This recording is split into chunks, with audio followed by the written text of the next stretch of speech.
चलो दोस्तों, मैं आप लोग को बताऊंगा कक्षा 12वीं में आने वाला रामधारी सिंह दिनकर जी का साहित्यिक परिचय। ठीक है, तो आप लोग बहुत ध्यान से देखिएगा, बहुत मजा आएगा और लास्ट तक बने रहेगा। मैं तरीका ही बताऊंगा, अगर आप लोग भूल जाते हैं तो इसको कैसे लिखना, कैसे क्या करना है। ठीक है, कोई दिक्कत है नहीं ना। चलिए देखिए, सबसे पहले हम लोग जीवन परिचय, पहले आप लोग तो पेपर में ऐसे आप लोग लिख लीजिएगा। ठीक है, ठीक 2025 में आएगा ही आएगा। और आप लोग ये याद रखिएगा, हम लोग को 80 शब्द में लिखना रहता है। ठीक है ना, तो बहुत ज़्यादा बढ़ाने की कोशिश मत करिएगा, कितना भी लिखेंगे नंबर उतना ही मिलने वाला है। कितना बढ़ा के लिखो, ठीक है ना। 80 शब्द से ज़्यादा लिखोगे तब भी 5 नंबर मिलेगा, 80 शब्द लिखोगे तब भी 5 ही नंबर मिलेगा। तो हम लोग अपना टाइम बचाएंगे भाई। ठीक है, चलो देखो क्या करेंगे, जीवन पर हेडिंग डालेंगे, फिर इसमें लिखेंगे। याद है, रुके रहना, मैं तरीका बताऊंगा जरूर आप लोग को। ठीक है, रामधारी सिंह दिनकर जी का जन्म सन 1908 ईस्वी में हुआ था। इनकी माता का नाम मंडू देवी तथा पिता का नाम रवि सिंह था। 1974 में इनकी मृत्यु हो गई थी। ठीक है, इतना हम लोग लिख लेंगे। अब इसके बाद हम लोग ज़्यादा नहीं लिखना है भाई। पहली बात तो जीवन परिचय में ज़्यादा लिखना ही नहीं है। क्यों? क्योंकि हम लोग को खाली 80 शब्द में लिखना है। अच्छा, जीवन परिचय हम लोग लिखते हैं क्यों? कहने डायरेक्ट साहित्य परिचय लिख दिए। क्यों? क्योंकि जब जिसका जन्म हुआ रहेगा वह ना साहित्य में अपना योगदान देगा जी। बताओ, जब जन्मे नहीं हुआ रहेगा तो साहित्य में अपना योगदान कैसे देगा? बात सही है कि नहीं सही है? इसलिए थोड़ा जीवन परिचय में लिखना पड़ता है। ठीक है, और 80 शब्द में लिखना है, इसलिए जीवन परिचय में बस ना जन्म, माता पिता का नाम, मृत्यु, यही लिखते हैं। ठीक है, क्योंकि 80 शब्द में लिखना है, ध्यान रखिएगा। हम लोग हेडिंग डालेंगे साहित्यिक परिचय। ठीक है, साहित्यिक परिचय में क्या है, तो रामधारी सिंह दिनकर जी ने कई विधाओं में अपनी रचना की थी। विधा का मतलब होता है जैसे कि उपन्यास, नाटक, काव्य, निबंध। इस बात क्या देखो नहीं, जितने लोग थे ना, सब लोग है उपन्यास, नाटक, काव्य, निबंध सब लोग किए भैया। तो किसी के भी साहित्यिक परिचय में आप लोग यह लाइन जरूर ठूस सकते हो। जिसके जीवन परिचय मन गया लाइन ठूस दो। ठीक है, उपन्यास, नाटक, काव्य, निबंध, आलोचक सभी लोग ने किया था। ठीक है, कोई दिक्कत नहीं है। तो फोकट का लाइन बन जाएगा, किसी के भी जीवन साहित्यिक परिचय में जोड़ दोगे। ठीक है ना, कोई दिक्कत नहीं है। ठीक है, ठीक। इन्होंने प्रेम, राष्ट्र प्रेम, लोक कल्याण आदि विषयों पर काव्य की रचना की थी।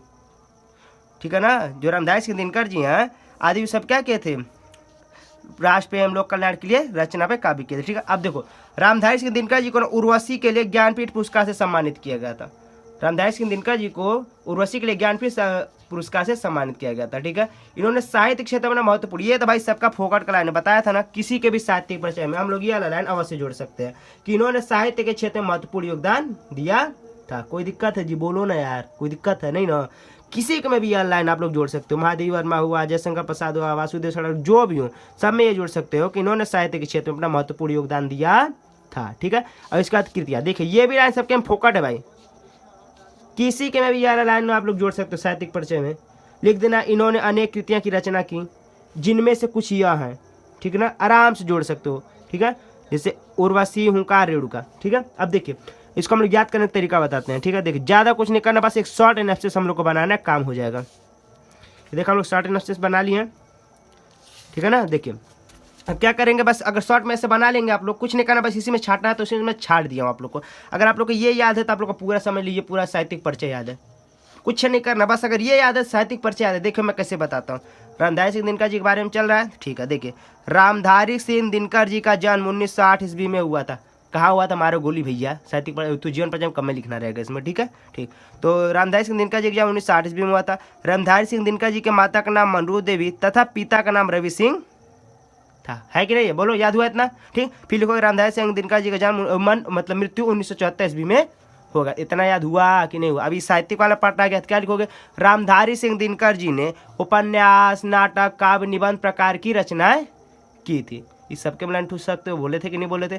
तो याद कैसे? अगर रामधारी सिंह दिनकर जी, बस इतना ही जोड़ना है जी, रामधारी सिंह दिनकर।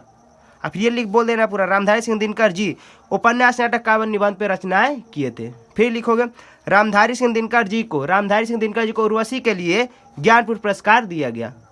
रामधारी सिंह दिनकर को उर्वशी के लिए ज्ञानपीठ पुरस्कार से सम्मानित किया गया था। ठीक है, फिर सबसे वही वाला मोस्ट इंपॉर्टेंट है, सब में जोड़ देना कि इन्होंने साहित्य के क्षेत्र में महत्वपूर्ण योगदान दिया था। ठीक है, और फिर उसके बाद रचनाएं लिख देना कि निम्नलिखित रचनाएं इन्होंने की थी। देखो, ठीक है ना, अनेक प्रकार की कृतियाँ की थी। ठीक है, जिसमें क्या क्या? उर्वशी, हुंकार, रेणुका। बोलो यार, मस्त तरीका था। बस अगर इस शॉर्ट वाला आप लोग को याद है, एकदम खतरनाक याद हो जाएगा जी, कुछ उतना बड़ा याद करने की जरूरत नहीं है।